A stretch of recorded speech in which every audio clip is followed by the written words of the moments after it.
Friend இதுதான் வந்து பார்த்திங்கன்னா இந்த டூல் தான் அது. இந்த டூலை வந்து நம்ம இப்படி போட்டுட்டு ஃபஸ்ட்டு நம்ம செக் பண்ண வேண்டிய விஷயம் என்னென்னாக்கா, இந்த டூல் இப்படி போட்டோன்னே டைமிங் வந்து கரெக்டாக இருக்கான்னு பார்க்கணும்.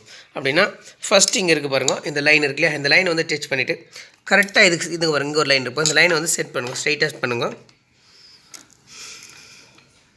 ஓகே, இப்போ ஸ்ட்ரைட்டாக இருக்குது. இதை ஆன் பண்ணி நெக்ஸ்ட் நம்ம பார்க்க வேண்டியது டைமிங் பார்த்திங்கன்னா பாருங்கள், இதில் ஒரு பேலன்சர் கியரில் ஒரு லைன் இருக்கும், அது பேலன்சிங் கியரில் இங்கே ஒரு லைன் இருக்குங்களா. இந்த லைன் வந்து பாருங்கள், இந்த பாருங்கள், இங்கே ஒரு கீழே ஒரு சின்னதாக ஒரு லைன் இருக்குது. அந்த லைனுக்கு வந்து மேட்ச் பண்ணலாம், பட் அந்த மேட்ச் பண்ணாலே பிரச்சனை இல்லை. பட் ஒருவேளை அந்த மேட்ச் பண்ணலாம், கீழே மட்டும் போகக்கூடாது, அது கீழே கொஞ்சம் மேலே. அப்படின்னா இதுக்குள்ளே பாருங்கள், இந்த இடத்துலேருந்து இதுக்குள்ளே அந்த லைன் வந்து மேட்ச் ஆச்சுன்னா பிரச்சனை கிடையாது. ஆனால் ஒருவேளை இதுக்கு மேலே வந்தாலும் பிரச்சனை தான், இதுக்கு மேலே வந்தாலும் பிரச்சனை தான். ஏன்னா வந்து உங்களுக்கு எக்ஸாக்டாக அந்த லைனுக்கு தான்றது எல்லா வண்டியிலும் வராது, சரிங்களா. அதில் இல்லை ஒரு கீத் வந்து சேஞ்ச் பண்ணி பார்க்கலாம், அவ்வளோதான். பட் அந்த மாதிரி பாருங்கள், அவ்வளோதான் சொல்லிட்டு இது வந்து டைமிங் செக் பண்ணுறது. இந்த வண்டியில் பார்த்திங்கன்னா டைமிங் வந்து கரெக்டாக இருக்குது. பட் ஆனாலும் வண்டிக்குள்ளே வந்து வைப்ரேஷன் வருது. அது ஏன் வைப்ரேஷன் வருதுன்னா, நம்ம இந்த வந்து பேலன்சிங் கியரை எடுத்துகிட்டு லோட் பண்ணணும். அதை நான் உங்களுக்கு இப்போ கிளச்சு கழட்டிட்டு உங்களுக்கு வந்து நான் பேலன்சிங் கியர் எப்படி பண்ணுறதுன்னு சொல்கிறேன். ஹாய் ஃப்ரெண்ட்ஸ், இப்போ நம்ம என்ன பார்க்கணும், இந்த பேலன்சிங் கியர் அப்படின்னு இருக்கும். இந்த பேலன்சிங் கியர் வந்து இப்போ நம்ம வந்து வண்டியில் வந்து நல்லா இருக்கா போயிருக்கா நம்ம ஃபஸ்ட் தெரிஞ்சுக்கிறோம். அதுக்கடுத்து வந்து நம்ம வந்து பேலன்சிங் கியர் எப்படி லோட் பண்ணுறதுன்னு தெரிஞ்சுக்கிறோம் அப்படின்னு சொல்லிட்டு, அதுக்கடுத்து பார்த்திங்கன்னா பேலன்சிங் கியர்னாலையும் நம்மளுக்கு என்னென்ன பிரச்சனை கொண்டு அப்படின்னா வைப்ரேஷன் வருதுன்னா எந்த சைடில் வந்து நம்ம லோட் பண்ணணும், அப்புறம் வண்டிக்குள்ளே பிக்கப் இல்லைன்னா நம்ம எந்த சைடில் லோட் பண்ணணும்னு சொல்லி தான் இந்த பேலன்சிங் கியரை பற்றி நம்ம ஃபுல்லாக பார்க்க போகிறோம். அண்டு மறக்காமல் இந்த வீடியோ பாருங்கள் அப்படின்னு சொல்லிட்டு, இப்போ ஃபஸ்ட்டு வந்து நம்ம என்ன பண்ணுறோம்னா, இது வந்து பேலன்சிங் கியர் வண்டியிலேருந்து போட்டு எடுத்துருக்கோம். பட் போட்டு எடுத்துன்னு நீங்கள் வந்து புதுசு போடுறதுனாக்கா இது வந்து நீங்கள் எதுக்கு மெஷர்மெண்ட் பண்ண தேவையில்லை. பட் ஆனால் இது நல்லா இருக்கா போயிருக்கா, சும்மா புதுசு போடக்கூடாது இல்லையா, எடுத்துன்னு சொல்லிட்டு இதில் என்ன பண்ணணும், நம்ம வந்து ஃபஸ்ட்டு வந்து கழட்டணும். இப்போ கழட்டும் போது நீங்கள் அப்சர்வேஷன் பண்ண வேண்டிய விஷயம் தான், ரெண்டு சைடில் வாஷர் இருக்கா, ரெண்டு டவுல் பின் இருக்கான்றது க்ளீனாக பார்த்துக்கணும். அதுக்கடுத்து நம்ம கழட்டும் போது இதுக்குள்ளே எவ்வளோ லோடு இருக்குது அப்படின்றத நீங்கள் வந்து கிளியராக பார்க்கணும். அப்படின்னா ஃபஸ்ட்டு நம்ம இங்கே பாருங்கள், இந்த லைட்டாக அப்படி வெளியே எடுத்துக்கோங்க, வச்சுட்டு பாருங்க எவ்வளோ இருக்குதுன்னு பார்க்கணும். 1 2 இப்போ பார்த்திங்கன்னா 2 தான் லோடு இருக்குது. அப்படின்னா ரெண்டு தான் லோட் பண்ணியிருக்காங்க ஃபஸ்ட்டு. இப்போ அதே மாதிரி உள்ளே எவ்வளோ இருக்குது அதையும் நம்ம பார்க்கணும். இப்போ பார்த்திங்கன்னா 1 பார்த்திங்கன்னா 2, இந்த பக்கமும் 2 தான் இருக்குது. இப்போ தான் இப்போ வந்து நம்மளுக்கு என்ன ஆச்சு, உள்ளவும் 2 தான் வச்சுருக்காங்க, வெளியவும் 2 தான் வச்சுருக்காங்க, சரிங்களா அப்படின்னு சொல்லிட்டு. இப்போ வந்து நம்ம வந்து இதில் வந்து செக் பண்ணுறது அப்படின்னு பார்த்திங்கன்னா, ஃபஸ்ட்டு பார்த்திங்கன்னா இந்த ப்ளே இருக்கா பார்க்கணும். இது வந்து ப்ளே வந்து லைட்டாக தான் இருக்குது, அதனால் வந்து கியர் நல்லாயிருக்கு. அப்புறமா இந்த சைடில் அதே மாதிரி இந்த ப்ளே பார்க்கணும். இந்த ஒரு ப்ளே ஜாஸ்தி இருந்துச்சுன்னா இந்த ஃபைபர் கியர் இருக்குது இல்லைங்களா, இந்த ஃபைபர் கியர் செப்பரேட்டாக கிடைக்குது. அண்டு இந்த ஃபைபர் கியரை நீங்கள் வந்து புதுசு போடலாம். ப்ளஸ் அதுக்குள்ளே இருக்கிற ஸ்ப்ரிங்கும் செப்பரேட்டாக கிடைக்குது, ஸ்ப்ரிங்கும் நீங்கள் வந்து புதுசு போடலாம், பிரச்சனை இல்லை, ஓகேங்களா அப்படின்ட்டு. பட் இதில் வந்து நல்லா இருக்கிறதால நம்ம ஸ்ப்ரிங்கும் ரீப்ளேஸ் பண்ண போகிறதில்ல, இந்த புஷ்ஷும் ரீப்ளேஸ் பண்ண போகிறதில்ல. ஓகே, இப்போ நம்ம போடும்போது என்ன அப்சர்வேஷன் பண்ணணும்னா, எப்பவுமே வந்து பார்த்திங்கன்னா இந்த குரு இருக்குது, இப்போ இந்த கட்டிங் வந்து கொடுத்துருப்பாங்க, இந்த பக்கம் கட்டிங் இல்லை, இந்த கட்டிங் இருக்கிறது பார்த்திங்கன்னா எப்பவுமே வந்து உள்ளே போகணும். ஓகே, இப்போ நம்ம அது லோட் பண்ணுறோம். இப்போ இந்த லோட் பண்ணுறதுலேயே பார்த்திங்கன்னா 2 வகையில் லோட் பண்ணுறாங்க, கரெக்ட் இல்லைங்களா, 2 வகையில் 2 பக்கம் நம்ம லோட் பண்ணுறோம். ஓகே, இதுக்கும் இதில் வந்து 2 இப்போ வந்து என்ன பண்ணுறோன்னா, வண்டி வந்து வைப்ரேஷன்ஸ் வருது அப்படின்னா நம்ம என்ன பண்ணணும் அப்படின்னு பார்த்திங்கன்னா, இந்த கியர் வந்து உள்ளே இருக்குது. இந்த கியர் வந்து எப்பவுமே வந்து பார்த்திங்கன்னா, ஒருவேளை வந்து நீங்கள் 2 லோடு புதுசே போட்டிருக்கீங்க, புதுசு போட்டு டைமிங் கரெக்டாக இருக்குது, வண்டியில் மவுண்டிங் போல்டெலாம் கரெக்டாக இருக்குது, பட் எல்லாமே கரெக்டாக இருக்குது, ஆனால் வந்து பார்த்தீங்கன்னாலும் வண்டிக்குள்ள வந்து வைப்ரேஷன் வருது அப்படின்னா இந்த வண்டி மாதிரி. இப்போ நம்ம என்ன பண்ணுறோம், இதை வந்து நம்ம வந்து 3ஆக வைக்க போகிறோம், 1 எக்ஸ்ட்ரா வச்சு நம்ம வைக்க போகிறோம். வைக்கிறதுனால அப்போ என்ன பண்ணுங்க, அந்த வைப்ரேஷன் வந்து குறைஞ்சிடும். ஓகே அப்படின்னு சொல்லிட்டு ஒரு சில வண்டிங்களில் இப்போ வந்து பார்த்திங்கன்னா இதை வந்து நம்ம 2 வச்சுருப்போம். ஆனால் வண்டிக்குள்ளே வந்து வைப்ரேஷன்ஸ் இருக்காது. ஆனால் வண்டிக்குள்ளே பார்த்திங்கன்னா வண்டி போடும்போது பிக்கப் இருக்காது. அப்படின்னா சவுண்ட் வரும், படுறன்னு அப்படின்னா நாக்கிங். அதை வந்து டெக்னிக்கலாக சொல்ல போனால் நாக்கிங் சவுண்ட் சொல்லுவாங்க. அப்படின்னா நீங்கள் வண்டி ஓட்டிகிட்டு இருப்பீங்க, நார்மலாக வண்டி ஓட்டும் போது ஒரு செக்ஷன் கொடுக்கும்போது ஒரு சவுண்ட் வரும், நாக்கிங் சவுண்ட் வரும்.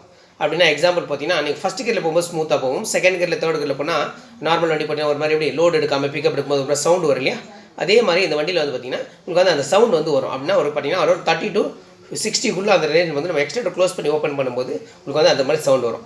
அப்போது ஒரு ஏன்னா வந்து நீங்கள் வந்து ஆல்ரெடி பார்த்தீங்கன்னா புதுசும் போட்டிருக்கீங்க, ப்ளஸ் வந்து இந்த கியர் வந்து ரெண்டு இப்போ கிட் தான் வச்சுருக்கீங்க.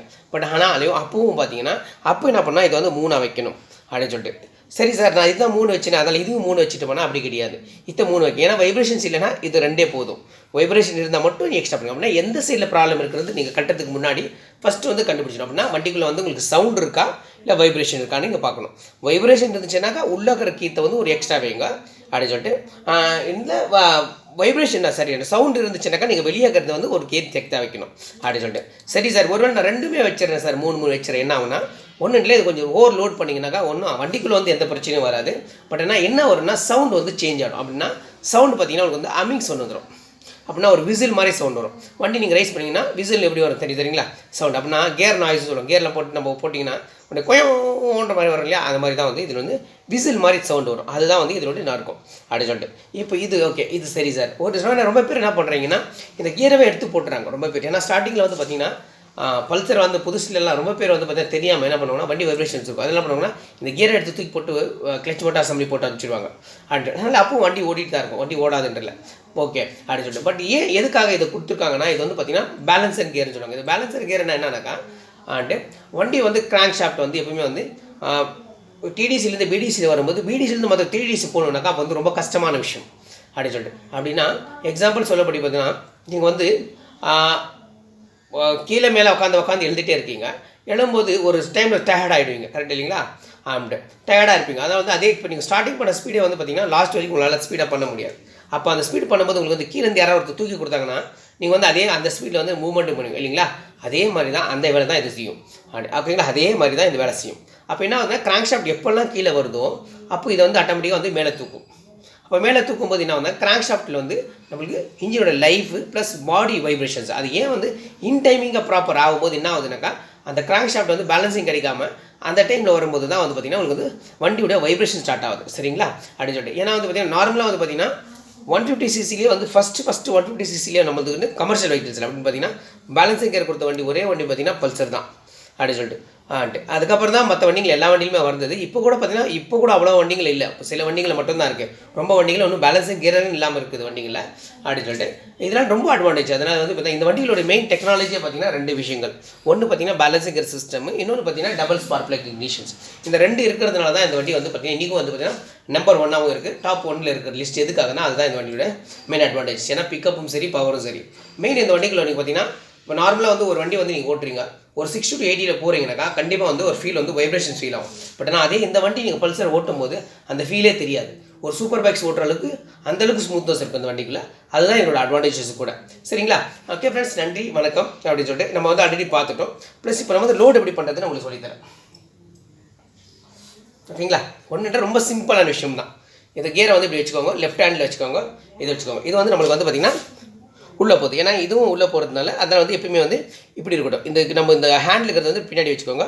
இது டூல் உங்களுக்கு வந்து கிடைக்கும், ஒன்றும் பிரச்சனை இல்லை. இது இங்கே வச்சுக்கோங்க கேர். ஓகேங்களா? இது பாருங்கள், இந்த பக்கம் போனீங்கன்னா ஆக்ஷன் ஆகும், இந்த பக்கம் போனீங்கன்னா ஆகாது. ஏன்னா இது வந்து உல்ட்டா. எப்பவுமே வந்து இப்படி தான் வச்சுக்கணும். ஓகேங்களா? இப்படி வச்சுட்டு பாருங்கள், இங்கே ஸ்ட்ரைட் பண்ணிக்கின்னு 1 2 போதும். ஏன்னா வந்து நம்மளுக்கு வந்து சவுண்ட் ஒன்றும் இல்லை வண்டியில், அதனால் வந்து நம்ம 2 மட்டும் வச்சுருக்கோம். இது நெக்ஸ்ட் வந்து நம்மளுக்கு வந்து இப்போ வைப்ரேஷன் இருக்குது. அதனால் வந்து இதில் என்ன பண்ணுறோம், 3 வைக்க போகிறோம். அப்படின்னா இங்கே பாருங்கள் 1 2 3 கொஞ்சம் கஷ்டமாக தான் இருக்கும். இப்போ 3 வச்சுருக்கோம். சரிங்களா? அவ்வளோதான். இப்போ இது ஹான் பின்னாடி நம்ம என்ன பண்ணுறோம்னா ஆல்ரெடி நம்ம வந்து இது அசம்பிளி பண்ணுறது அப்படின்னாக்கா உங்களுக்கு ஆல்ரெடி சொல்லியிருப்பேன். அண்டு என்னென்ன இருக்கணும் அப்படின்னா டைமிங் எப்படி செட் பண்ணுறோன்னு சொல்லிட்டு நான் ஃபஸ்ட்டு ஆல்ரெடி சொல்லிட்டேன் இல்லையா? அதை பாருங்கள். அதை பார்த்துட்டு இதை பாருங்கள். இது வந்துட்டு ரொம்ப சிம்பிள் தான்.